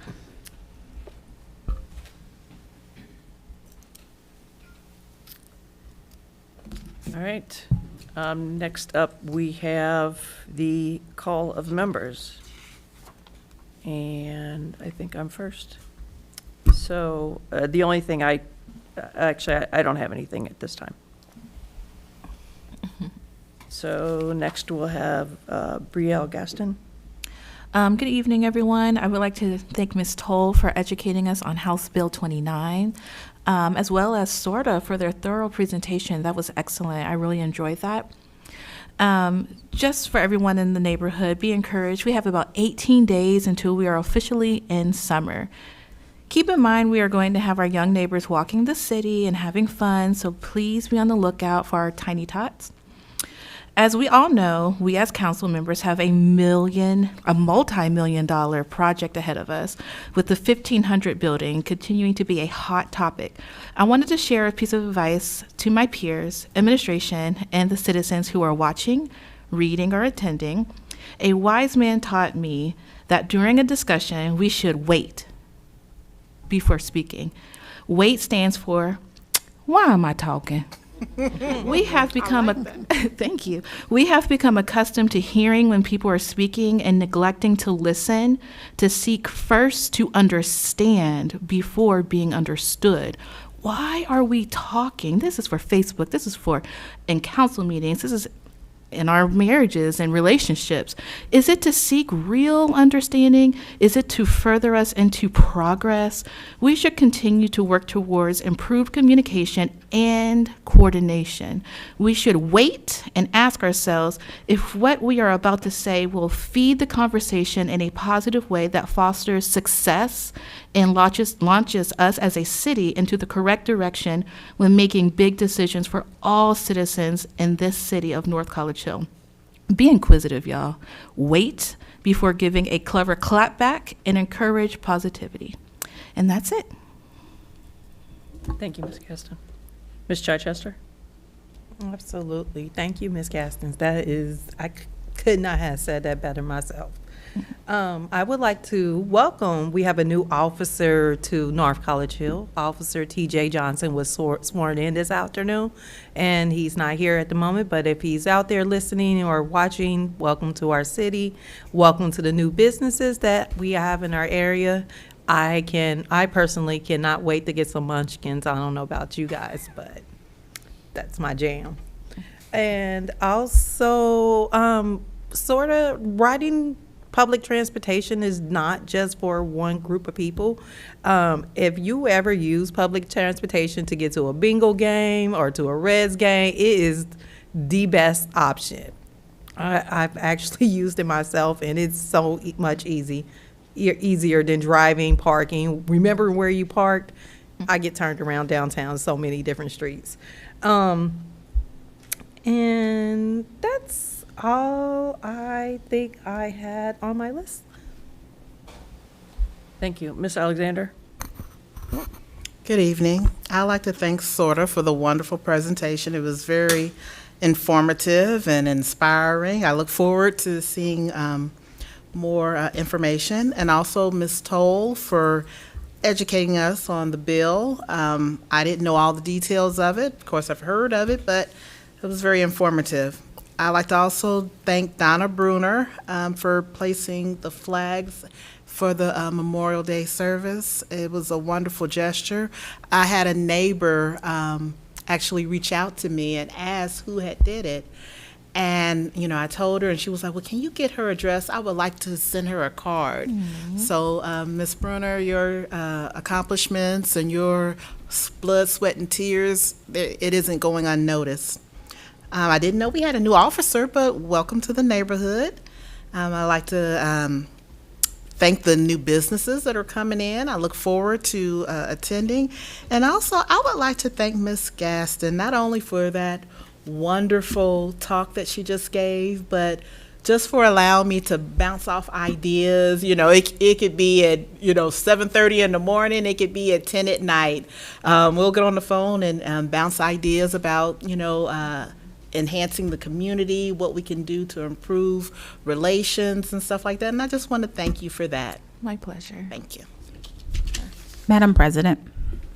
Yes, Ms. Dukestein. I'm sorry, you brought something to my remembrance. Ms. Brunner did do a wonderful job in the field of flags, but I do not want to be remiss in not also thanking DAV as they came out and were the volunteers to help distribute the flags. And Mayor, it's been a thing for Mayor Nichols and Ms. Brunner to go out and decorate, and DAV assisted them thank this you. year. So that's all. I wouldn't want to leave them out. Thank you all. Thank you. Mr. Wilson? Yes. As usual, everyone, I'd like to say thank you to North College Hill staff, police, fire, and city council. I mean, it's truly appreciative for you guys to be willing to put in the time that's needed to help run North College Hill. With that being said, you know, we are in a stage where North College Hill city administrator is working very diligently to move North College Hill in a forward direction, and I have to give her kudos because it is not an easy task to do so. I want to also give Mayor Nichols her kudos because, you know, she has to oversee this task of moving North College Hill in a forward direction, and I want to thank her for taking that time to do so. Again, you know, our finance director, you know, thank you for stepping in and giving us the time from where you have started at. And then, of course, if Ms. Anderson is out there, I want to always tell her thank you for giving us her time when she did. Again, these individuals are working diligently to move North College Hill in a forward direction, and I want to make sure that we are taking the time to thank them for that. That's all I have. Thank you. Mr. Davis? Okay. All right, speaking on behalf of Motion NCH, our next meeting will be June 12th, 2025, 6 p.m. And on behalf of Motion NCH, we'd like to thank the Common Good Alliance for a sizable donation and helping to help push forward all of our collective efforts to bring forth a sense of community. Also in that same vein, this is me thinking a bit of a long range planning.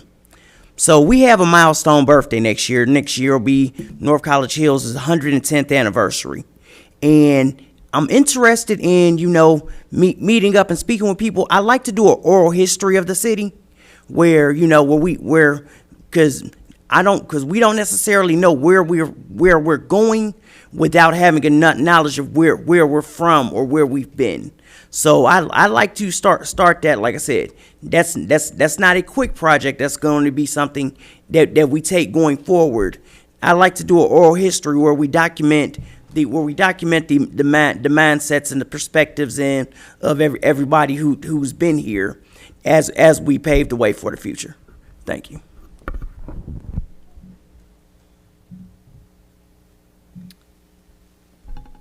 Mr. Davis, I'm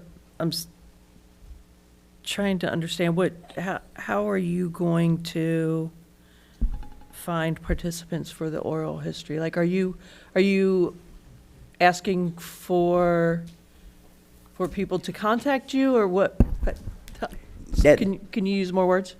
Okay, I'll say as I go forward, because it's a matter of my man from the library is in here, and so recently I was in the library because they've got if you remember Ghetto Magazine from when our parents came up, it was a magazine. It was a periodical of the things to do and the things that were going on back in the late 60s and early 70s. And it's some of those things that you see places in North College Hill that I never knew existed. Like never knew that there was a Hollywood theater. The spot where Dunkin' Donuts is now, it was a furniture store. But back then it was a theater. It's just a matter of not knowing these things. And in order to know what we know, like that's one of those where I like to speak to some of our veteran neighbors, you know, to see like, okay, what was it like when you got here? What were you looking forward to?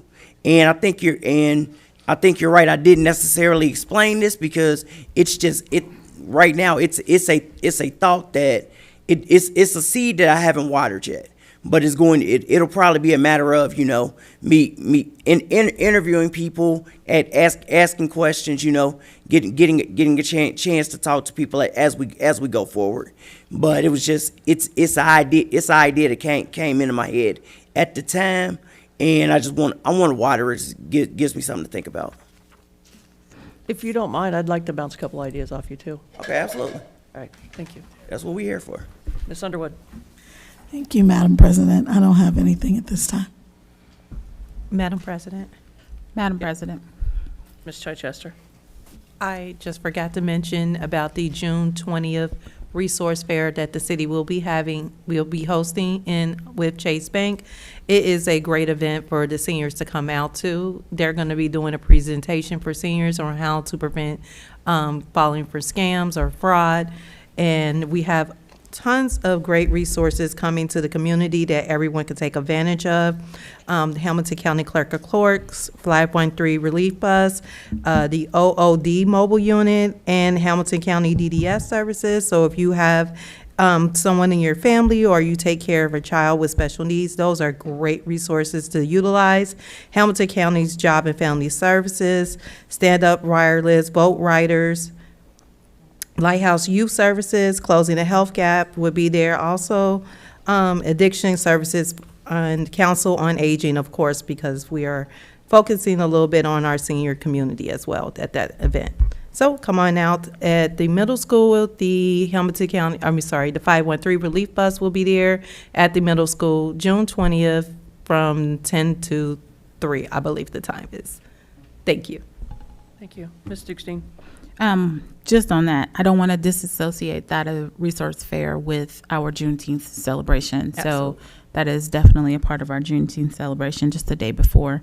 Mm-hmm. And then, Mr. Davis, as it pertains to your oral history, I think it would be a good idea to reach out to the Historical Society, as they have a lot of information that may be able to help, and maybe one of them that is a representative of the Historical Society could orate NCH's history. Right. Will do.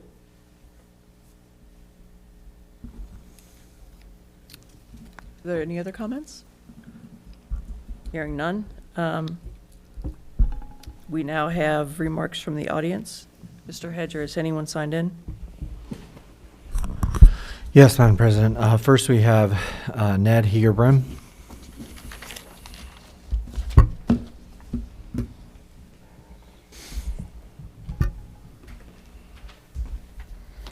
Thank you so much. Thank you for allowing me time to speak tonight. The library's summer reading program kicked off this past Saturday, so I wanted to take a few minutes to invite all of the neighborhood kids to come by and sign up. Whether you're enjoying your summer at the pool or the beach or in the backyard or just keeping cool in the air conditioning now that it's finally gotten warm, please take time this summer to give yourself a reading break. And here I'm going to make a big plug for reading. Reading has shown, research has shown that reading for 20 minutes a day offers numerous benefits for children, including improved vocabulary and language skills, enhanced cognitive development, and better academic performance. It fosters imagination and creativity, strengthens concentration and focus, and enhances emotional intelligence. Regular reading improves communication skills, boosts self-esteem and confidence, and expands a child's knowledge and understanding of the world.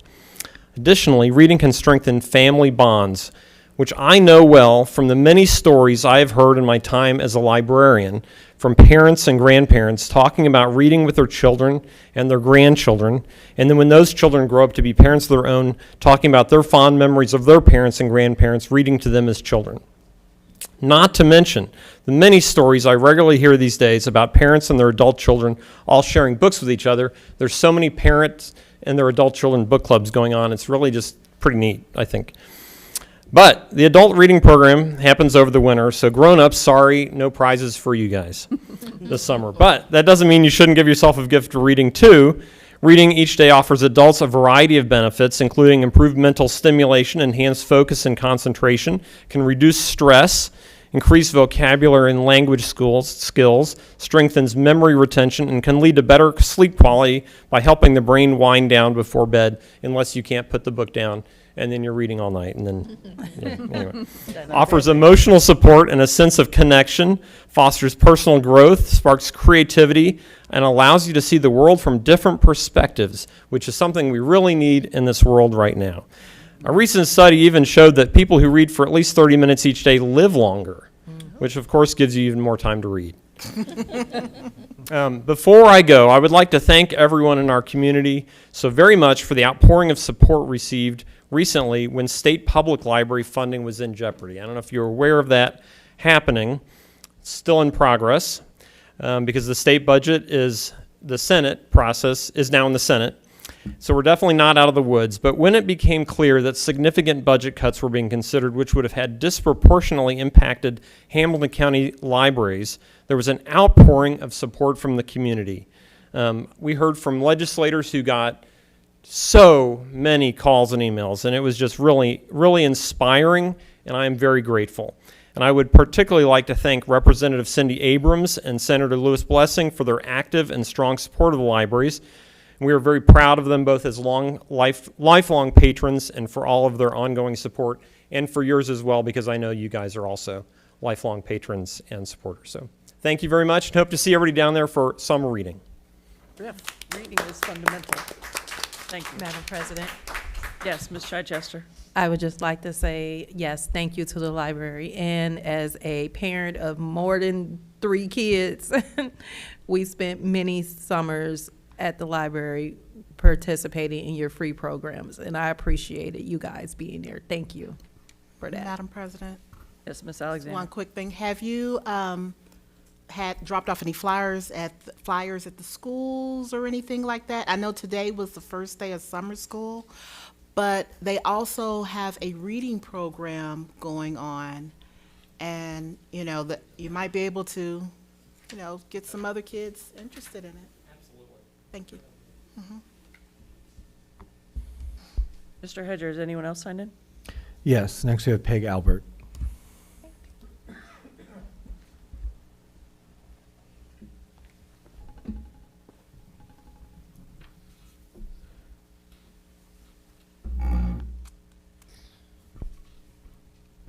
Good evening. I would just really like to thank everybody for the wonderful Memorial Day celebration at the cemetery.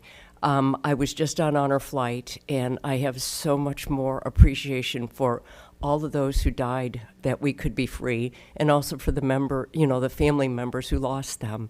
So I hope this will continue, because it's really important that we keep remembering. Thank you. Thank you. Thank you.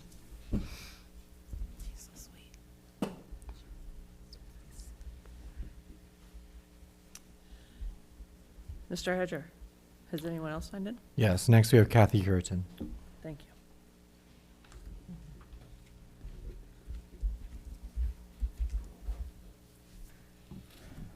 I didn't hear anyone give their name and address, but I will tell you that I'm a proud resident of North College Hill at 6718 Devonwood Drive.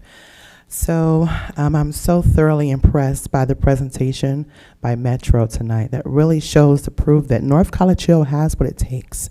We have really what it takes, and so I think that it's time for us to really tap into the resources. Communities to our north and south and east and west are looking at us and hoping that we kind of catch up, so that we can really stand out significantly in more positive than negative ways.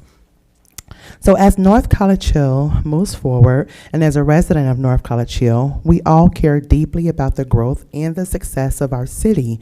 That's why I'm calling for all of our administration, including our mayor, our city administrator, to prioritize resident buy-in before launching or advancing major city projects. It's not just about transparency, it's about inclusion and having diverse thoughts at the table. Far too often, decisions are made for the community, but are not with the community. We need opportunities for citizens to offer input, ask questions, and be a part of the conversation from the very beginning, not after the fact. Whether it's new developments, infrastructure upgrades, or even community programs, North College Hill residents deserve a seat at the table as well. There are quite a number of different ways that this can take place. There have been multiple conversations that I've asked with Ms. Chichester and with Ms. Dukestein, and I think with other council members as well, to offer community forums relative to 1500 West Galbraith Road. That has fallen to the wayside, unfortunately. Ms. Gaston has done a thorough job and has created a survey. I do hope that when she provides you all those data, the council actually reads it and interprets it and do not allow that to fall to the wayside. And we're not just looking for town halls. We're looking for town halls where questions can actually be asked and answers are actually given. Not a griping session, not a venting session, but a really thorough, thought-provoking conversation. And then also there can be opportunity for things where, you know, there's a lot of people who go to St. Margaret Mary, or there are a lot of people who may go to Journey. Having a community forum there for those residents who live in the city, and even taking it a step further, having citizen advisory boards or even focus groups. All of these are opportunities for our city to grow and thrive. Here are a few examples. Cincinnati's West Side Stadium project gathered neighborhood input early, which led to negotiated benefits for long-term residents, including housing support and community investment. In Columbus, Ohio, they have a Department of Neighborhoods that has partners directly with the citizens before breaking ground on any projects, ensuring the city reflected the desires of the people that it served. And even in Dayton, they have a neighborhood visioning process that gave residents the power to directly influence their neighborhood priorities, resulting in stronger communities, engagement, and long-term success. So let's follow the lead. Let's set a new tone for North College Hill. Let's put the past, as much as we can, behind us. And let's make sure that the residents of this city, 9,000 plus citizens, have a seat at the table. This is not Kathy Curitan's North College Hill. This is not Erica's. I'm making eye contact with you, so I'm gonna call you Erica Underwood's North College Hill. This is not Arias Dukes Dean's North College Hill. This is not Tracy Nichols' North College Hill. This is all of our College Hill, North College Hill. We all live here, and we deserve to have our questions answered and responded to in a timely fashion. So please, I ask of you all, Ms. Dukestein, Council, include the residents that you serve, please. Thank you.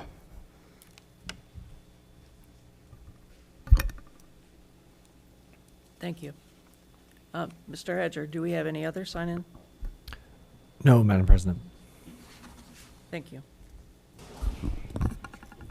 Next on our agenda, we have legislation, as we have no legislation this evening.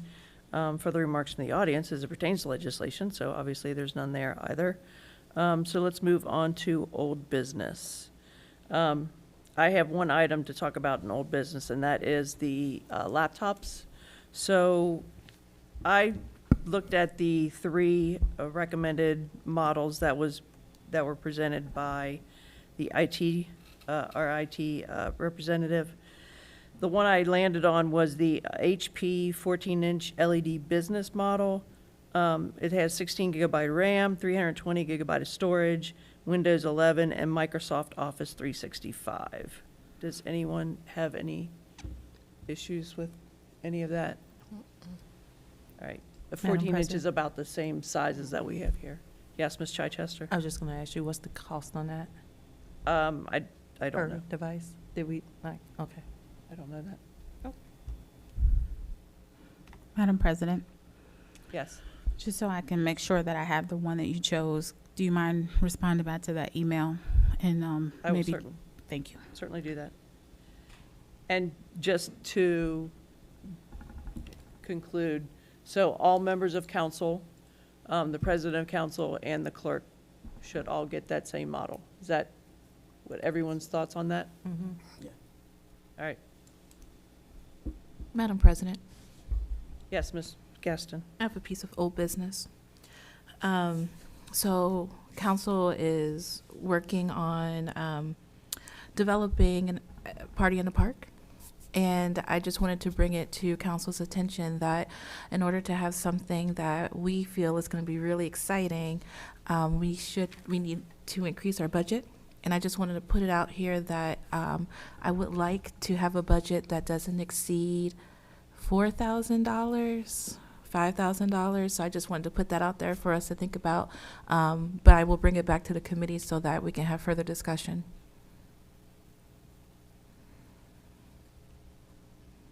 Were you making a motion at this time, or you want to discuss it in committee? I would like to further? discuss it in committee. Okay, thank you.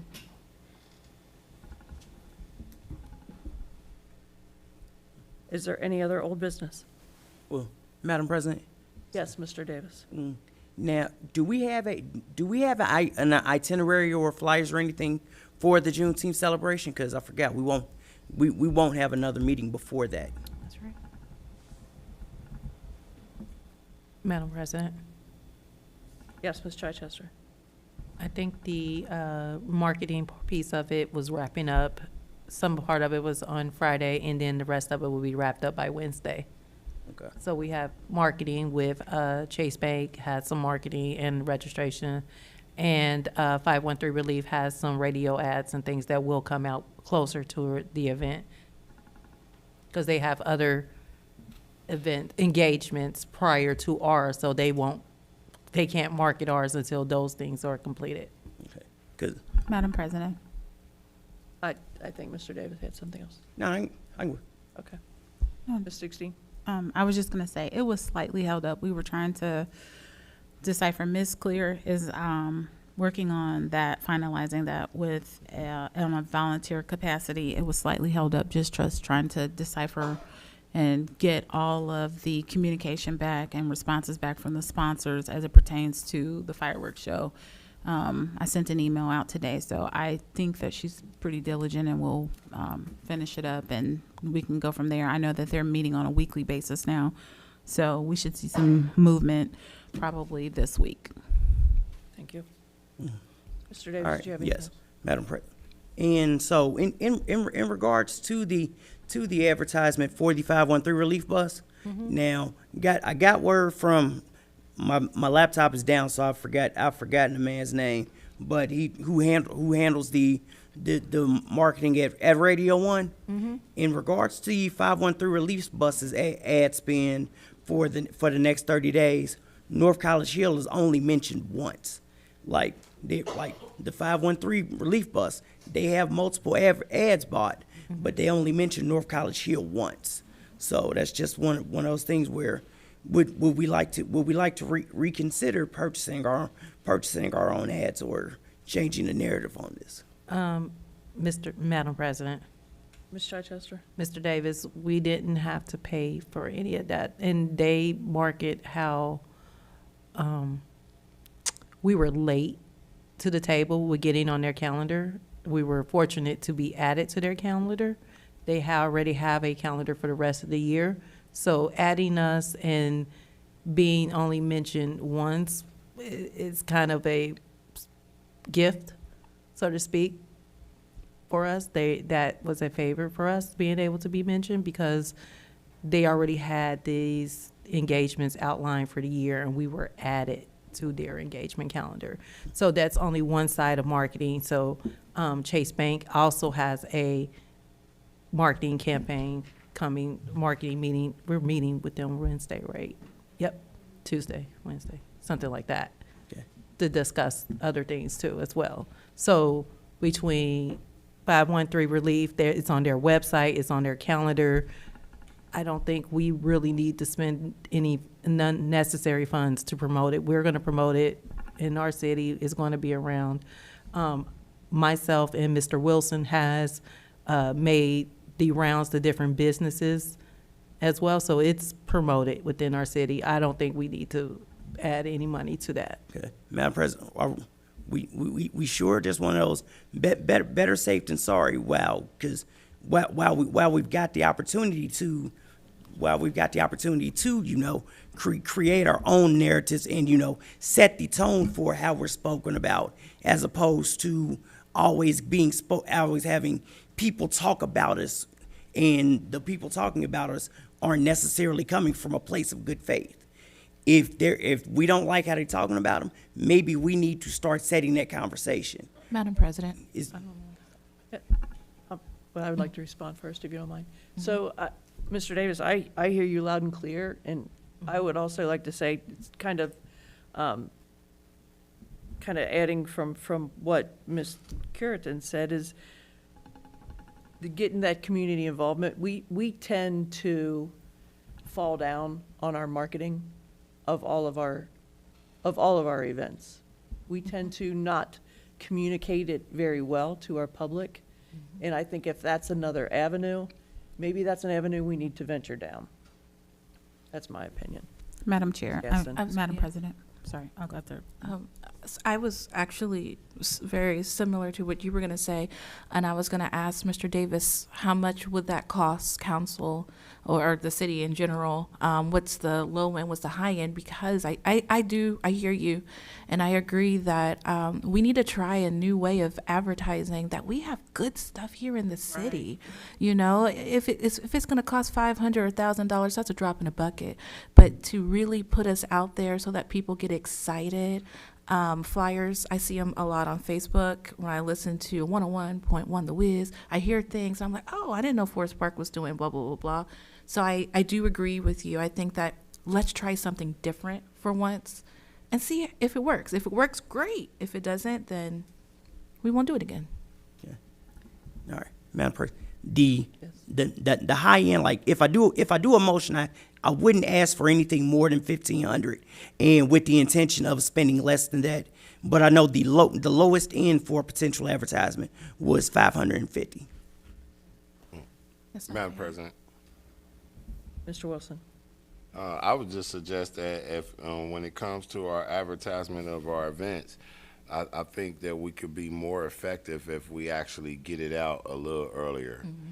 You know, we're a lot of our events we tend to advertise maybe a month or a week or so prior. And I believe if we can actually get all of our events on the calendar, set up, ready to go, that we should start advertising our events within a year's time. Just, within that full year, we're putting that information out there. I'm pretty sure that, individuals, put a calendar together for a reason. So that way you have a way to remember or be able to refer to that calendar for the different events that are set up.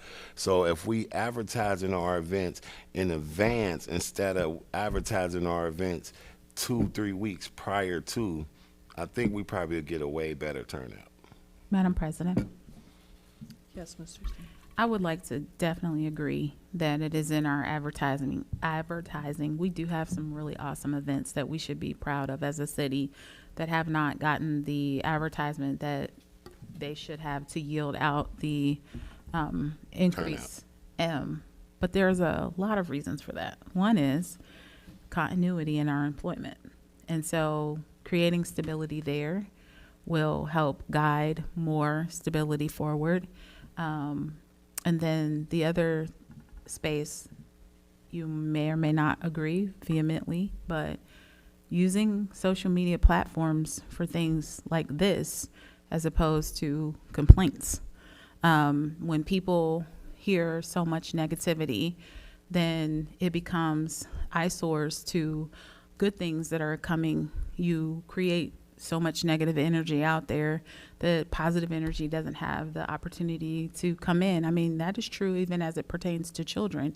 You can say one positive thing and 5 negative things, and then that overshadows every other positive thing that you've said. So kind of think about that in terms of our community to make sure that when you're giving information that you're leaving room for positive things to peek through. That is the onus and responsibility of us all. Then the last thing that I would like to say as it pertains to that, I'm not opposed to, and I know that you're not asking me, but I want you to be mindful of our budget. We are asking a lot of things on the back half of our budget that were not on our itemized list. So just keep that in mind as you're making decisions. We're in the precipice of trying to build things and stay within a healthy budget. Some of the things are not huge asks, as Mr. Davis said, you know, on the high end, $1,500, on the lower end, $500. But then there is a $2,000 ask for Party in the Park for Miss Gaston. There is things that come, I mean, I could go on and on and on. And I'm just saying, look at it, consider it as you all are making steps forward to make decisions about finances, that some of the asks that we're asking for are not things in the budget. The budget meetings will be happening as of July. So think about those things in terms of padding those particular line items with resources so that we can do some things better, bigger and better in the coming years, and so that we get the kind of results and yield the increase that we're hoping for. Thank you, Madam Ms. President. Dukestein. So, Mr. Davis, did you want to make a motion for this, or what did you want to do? Now, are we, that'd be in the new business section, right? Actually, Madam Chair, Ms. Underwood? so when we were doing our careful and thorough review of the charter, apparently if we're going to spend money like that, there needs to be a piece of legislation written per section 9.01, I believe. Okay. Madam So President. I believe he can do a not to exceed, though, a motion. No, we did it for I know, TV. I'm aware. I just know that we spent a lot of time talking about that. Okay. And that's kind of where we landed now.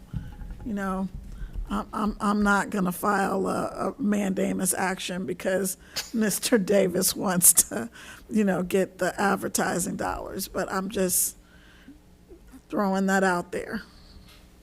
I guess I'm kind of looking at the time constraints around that, and our next meeting is not, it would never Yeah, happen. it won't be in next meeting. Yep. My bad. Yeah, I agree. I understand. President. Madam President. Ms. Chichester?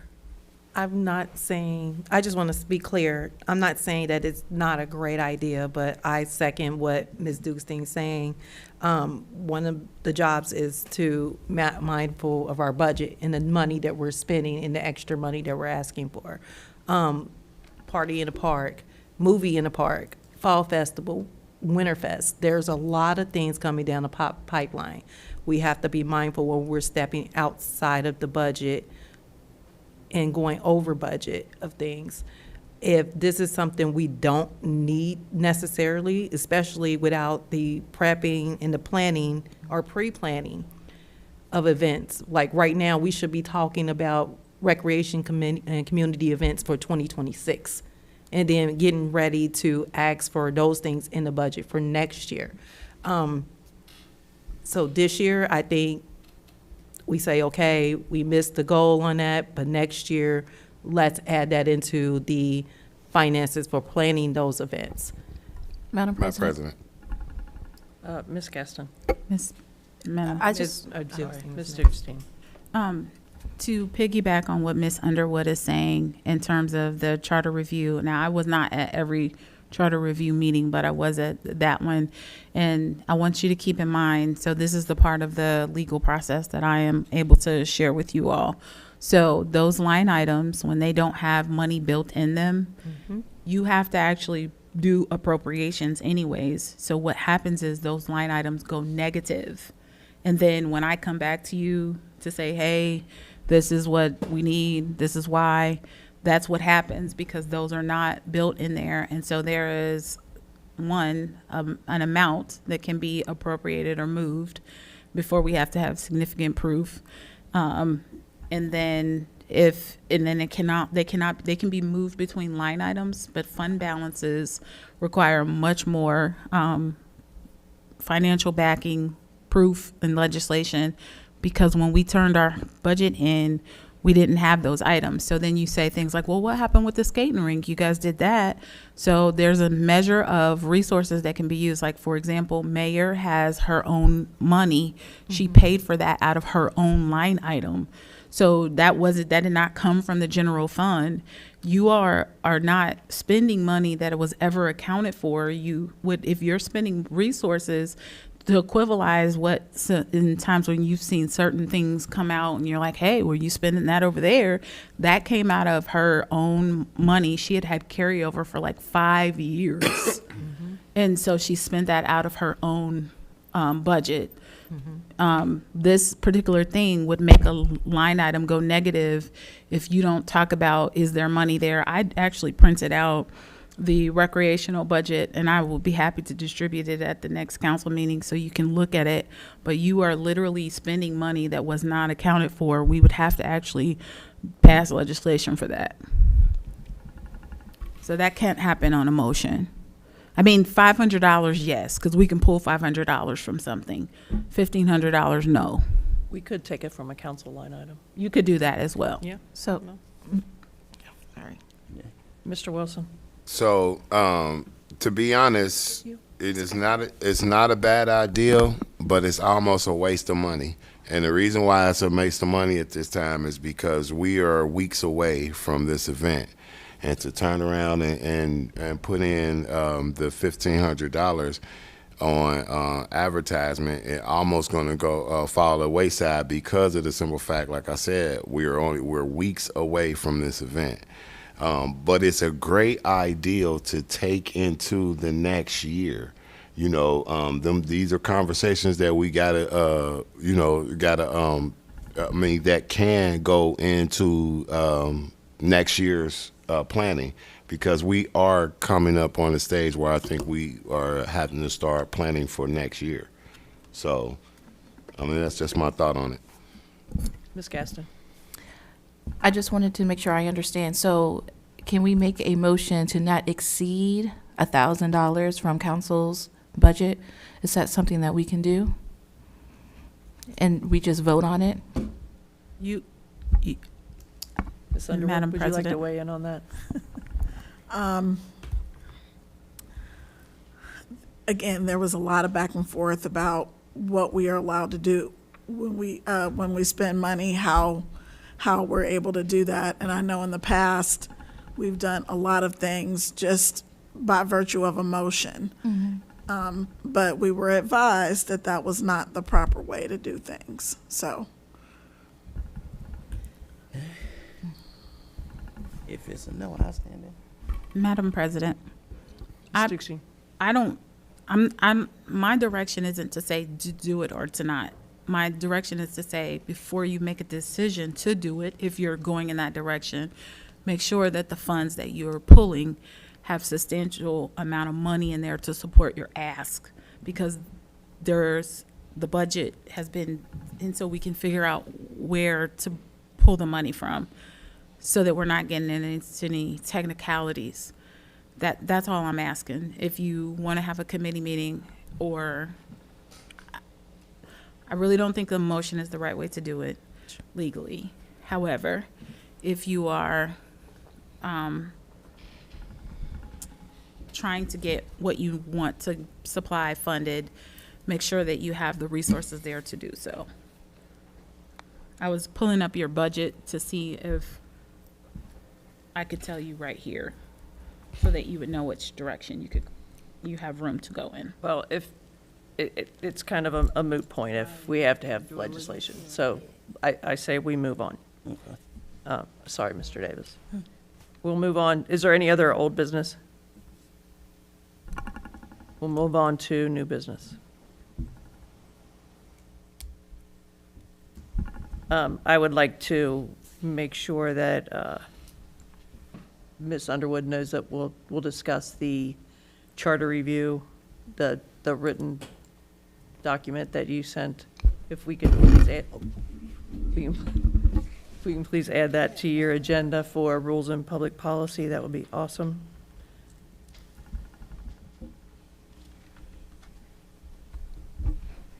Is there any other new business that anyone would like to discuss? Madam Chair, Ms. Underwood? I probably should have asked it under old business. What is the status of the fireworks show? I haven't heard anything about that.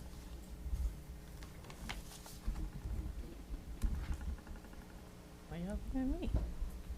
Madam Chair, Crickets, okay. 16. we have not heard back from Chase Bank, which is the sponsor that was prepared to fully fund that. Because we are past the cutoff date, I just said we won't go forward. That was my commitment and promise to the Juneteenth committee, because they need time to advertise and go forward. We have not heard back from the sponsor on a yay or nay, and we had a hard stop date, so. Okay.